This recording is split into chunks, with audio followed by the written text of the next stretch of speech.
What is up? In today's video, we got a brand new Walmart e-bike that we are going to be reviewing. So advertising claims it goes 25. We'll see if that's actually true. And the battery is like 750 watts, I think it said.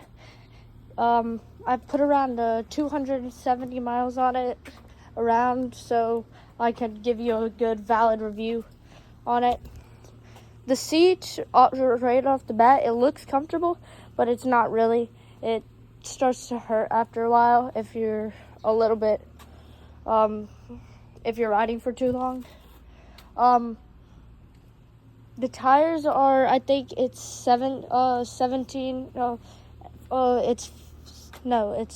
is it?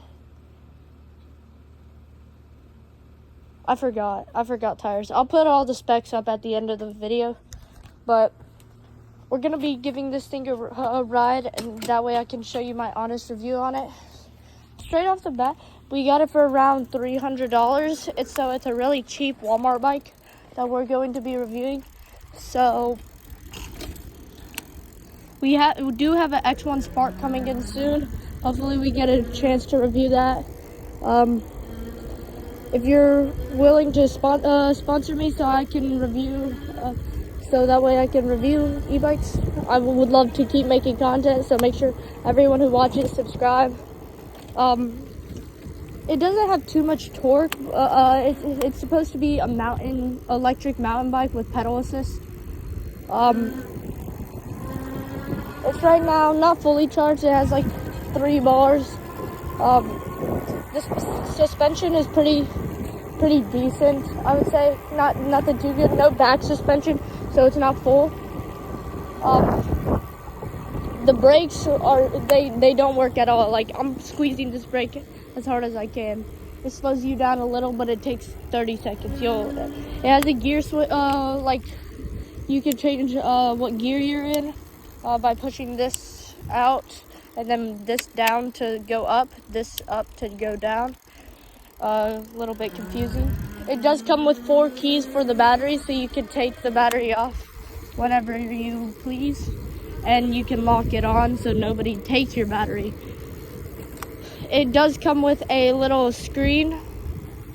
You can change you hold M to power it on, and then you can choose the plus or minus to change the mode down or lower. Highest goes around, we're gonna check how fast it goes. It says 28 right now. We are currently gaining speed, so 28, but it goes around 21 after like using a speedometer. I've tested out, so it only goes 21. It's not the best.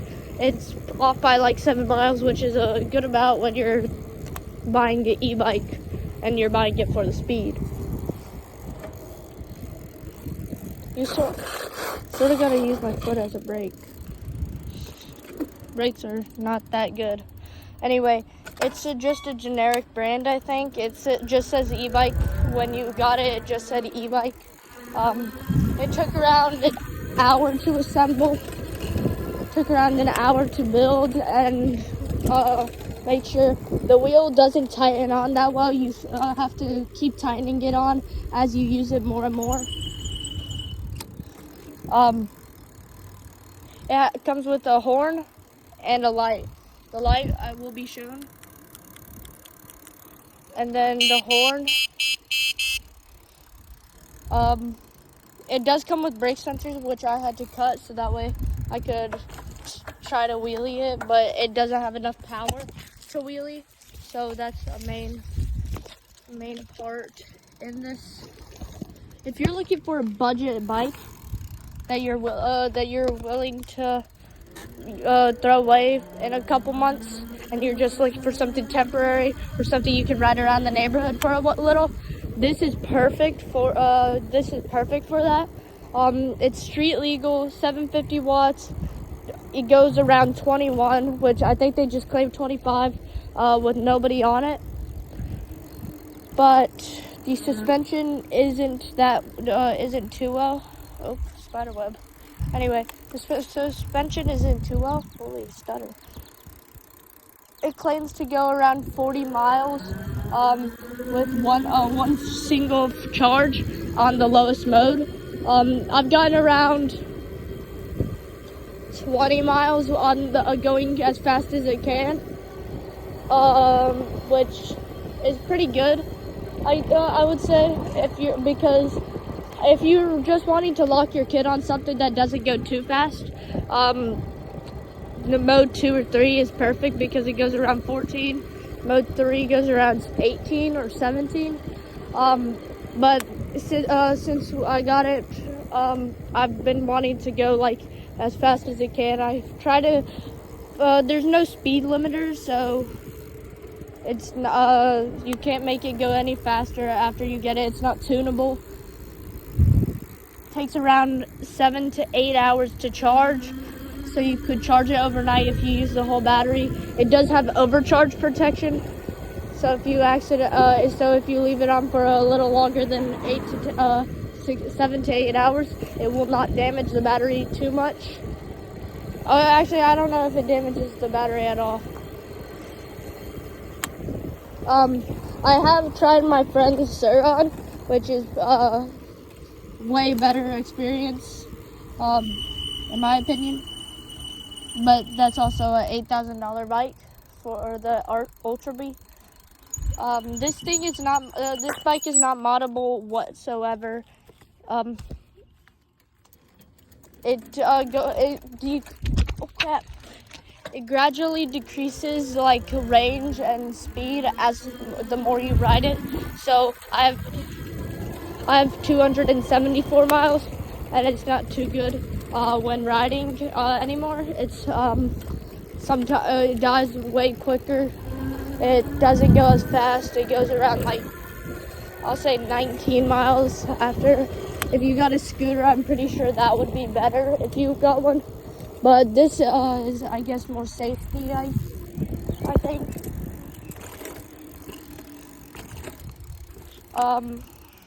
It's a half twist, half throttle, so yeah, it's half throttle. Not much torque. It's like 2-second delay before it actually starts riding. Here, I'll show you. Let me try it. Okay, see. And it takes a while to get up to high speeds. But it is a good budget bike for whatever, I guess, for however much it is, which is like $300. It is a good budget bike if you're not willing to spend too much on something that you don't know if you're gonna give up in like a week or two or a month. I'm going to be getting the X1 Spark soon, which again I will be reviewing and leaving my honest review. I am not sponsored by them, but although I would like to be sponsored by an e-bike company so I could give my honest opinion. Which, this bike, the seat is the most uncomfortable part of it, and then the half twist throttle is sort of annoying because it sometimes gets stuck when like if you loop or something. Actually, it doesn't even have enough power to loop. When you like drop the bike and then it hits the handle, it does get stuck and starts going uncontrollably.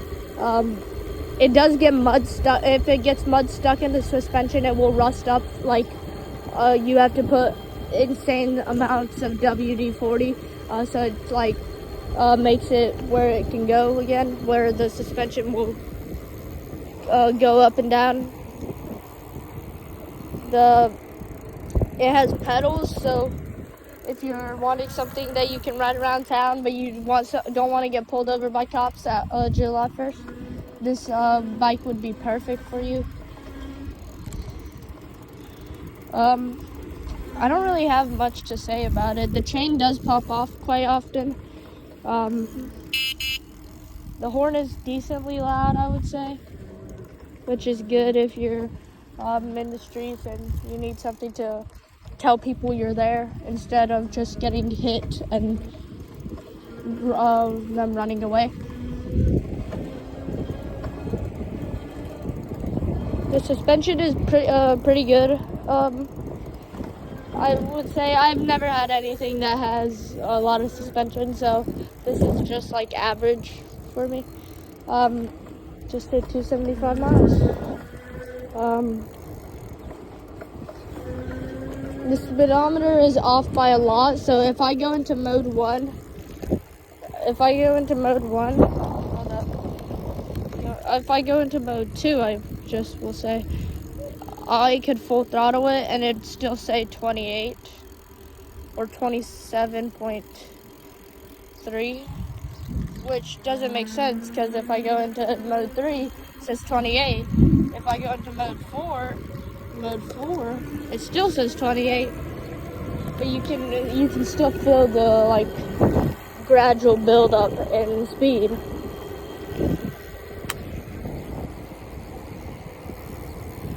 It is sort of like waterproof or water resistant to a level.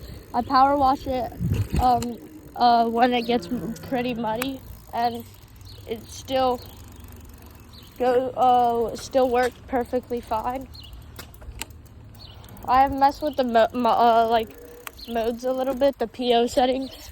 So mine does go like 2 miles per hour faster. It doesn't, not too great. And I think that's also one of the reasons that the battery goes down so pretty fast. It has rear brakes and front brakes, but the front brakes come like, they're not good at all. You squeeze down fully, it'll take 20 seconds to stop. Squeezing them down. I will tighten them to see if that makes them any better, but I tightened the back brakes and they somehow got even worse, which I don't know how that makes sense. It was the settings, or not settings, the instructions when you do build it, they are really unclear and it's really hard to do stuff. It's really hard to build it and everything. It's really hard to build the bike, especially for the front tire, because the instructions don't just say anything. It just shows put on the tire. That's literally what the instruction manual said. Put on the tire. It took me like 20 minutes just figuring out how to do that, because this is the first bike I've ever actually built. Let me get out of their way. This, it does have coiled cables, so it does have pretty good cable management. I don't know what else to say. I can show you all some riding clips, but this bike really isn't too bad, but it's not really that good. It was on sale for like $700 because I got it for $300, and original price is like $1,099. Not $1,099, $1,099. Yeah. Oh crap! Sorry. Just ran up into the grass. Anyway,